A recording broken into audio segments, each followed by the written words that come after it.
Please join me in giving another round of applause for Dr. Mehmet Gürs.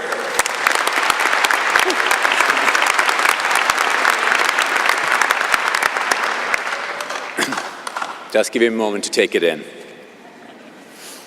Well, not so long ago, I was standing where you are today, or sitting down where you are today, just about a quarter of a century ago.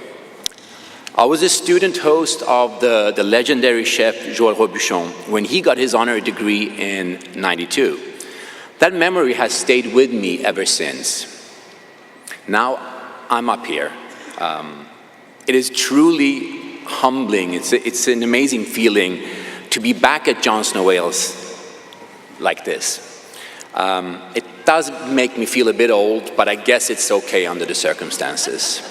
So thank you, and thank you. Well, I am expected to deliver a really smart and inspiring speech. And that could take hours, as I tend to talk way too much. So I'm not going to bore you with that, at least not today. But I will give you an insight to what you are getting yourselves into. Food service, hospitality, institutional management. It doesn't matter if you're a chef, a dietitian, a restaurant manager, if you work in a hospital or the corporate office of a multinational chain. Food, it's everywhere. Food, I dare to say, is at the center of the universe. Yes, it really is. I'm not exaggerating. I will give you 3 examples to explain it, or at least try to explain it. 1, depending on the food you decide to cook or serve, you can either heal people or you can make them sick. You can keep them alive, or alternatively, you can kill them. I'm serious. Food is medicine. It's been for centuries, or alternatively, poison. 2, depending on the producers you decide to source your products from, you can either kill off an entire farming or fishing community and force them to move to a city or even another country, and most probably work as modern-day slaves. Or alternatively, you can actually help that community survive and hopefully flourish. So please remember that it's still the small farmers that feed a majority of the world, not the large corporations that we want to think it is.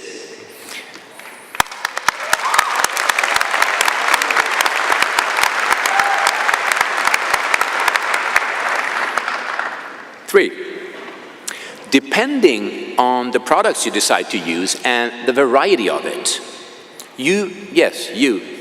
we all together, we literally decide on the nation's agricultural practices, on the balance of the fish population, and even the CO2 emissions of the ever-farting cow.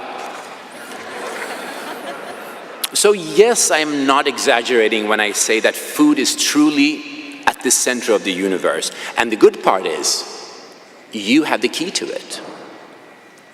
You as chefs and hospitality professionals have an enormous power to change the world for the good, or like it's been in the past, for the bad. What we do today, our work, it's changing. It's not like it used to be yesterday. It's not just about pushing out new dishes or creating the coolest and best tasting stuff anymore. No, that's gone. We still have to do that, of course, but it's gone. Today, we're already seeing doctors and chefs that work hand in hand as equals to cure and, more importantly, to prevent diseases.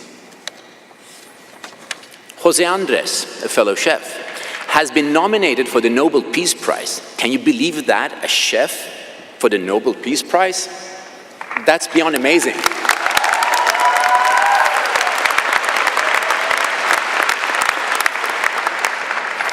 Chefs are more often on the Times 100 most influential people's list. And food-related businesses are more and more instigators of change all around the world. So not only can we make life better and hopefully a bit longer, but we can also make it tastier, filled with pleasure. So that's the benefit of it also. That is, of course, if we choose good over bad, and believe me, it's not that hard to do. Dear colleagues, well, that's what you are now, at least soon. Future chefs, managers, dietitians, or whatever you decide to do. You're all members of our little gang. People of the hospitality industry. A weird bunch of guys. You're not students anymore, at least not in the traditional sense. But please, always continue to be a student in its true sense. Be curious, and don't take anything for granted. Take a different road as often as you can, and hopefully get lost on the way, just to find another little track. And make sure you've learned something every single day before going to bed. Even if you're barely alive from having survived too many shifts in a row, and that will happen, I guarantee it, more than once. Throughout your career, you will have those eureka moments where it will hit you. You'll go like, damn, so that's what the professor meant. The wonderful information that has been squeezed into your short time here will come back to you, drop by drop, bit by bit. And try to find your own way while adding to that. That's what makes us all so special. We're all wonderfully different. Learn something new to throw into that amazing backpack that's called experience. Something to add to life itself. It may be a new flavor, a new shortcut on your smartphone, or this absurdly crazy idea, or even a horrifically cheesy song to sing in the shower that hopefully no one sees or hears you sing. It doesn't matter what it is, just continue learning. And friends, I hate to tell you, life is short. Standing up here, looking at you, it feels like yesterday. So please try to enjoy the privileged life you've all been given. Sitting where you are today, it is a privilege. Being part of this community, it is a privilege. So let's all be proud of it. I'll finish this in a customary fashion. The class of 2019, congratulations, good luck. I wish you all health and happiness. Thank you.